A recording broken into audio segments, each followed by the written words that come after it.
Pour la CSC Wallonne, c'est clair, le train du numérique ne doit laisser personne à quai.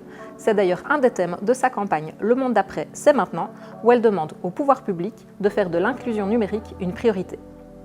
C'est important déjà le nom que l'on va utiliser. Inclusion veut bien dire que l'on est proactif pour faire en sorte que globalement on ait le moins de dégâts par rapport à cette évolution dans la vie de la société, dans la vie syndicale comprise aussi. Et donc du côté de la CSC Wallonne, nous avons voulu être proactifs et avoir, je vais dire clairement, un cahier de revendications qui permettra dans l'ensemble des actions que nous menons de faire en sorte que l'on travaille sur la proximité et, je dirais, l'éducation au numérique. Et donc l'inclusion numérique, ça comporte deux volets. C'est le fait d'avoir à disposition un outil, mais que l'on sache aussi l'utiliser.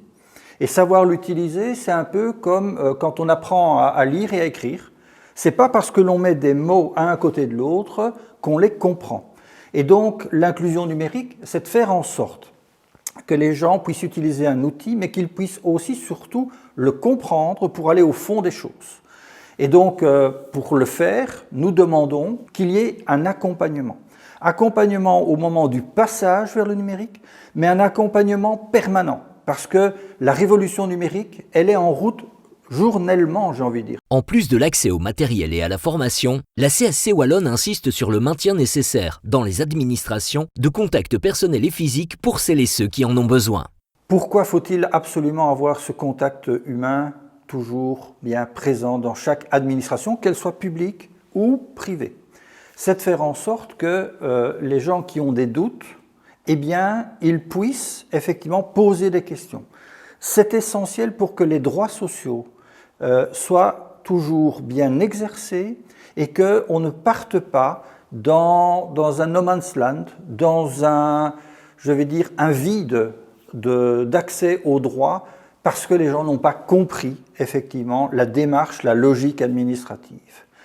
Et j'insiste aussi sur le fait que nous voulons garder des contacts humains parce que même si l'on croit avoir compris les choses, les professionnels qui sont dans ces administrations doivent avoir le rôle aussi d'aller plus loin et de poser des questions aux travailleurs, aux citoyens, pour être sûr qu'effectivement tous les droits sont respectés. Par ailleurs, pour ceux qui se débrouillent quand même au niveau de de ce nouvel outil ou de ce développement de l'outil, nous insistons pour un accès à des logiciels libres, de manière à réduire, bien évidemment, le coût de l'usage de l'informatique.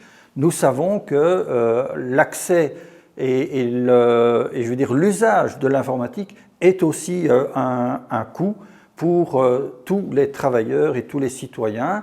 Et donc, toutes les formules qui permettent de limiter les frais dans ces moments de menaces et d'attaques sur le pouvoir d'achat, c'est évidemment fort important aussi pour la CSC Wallonne.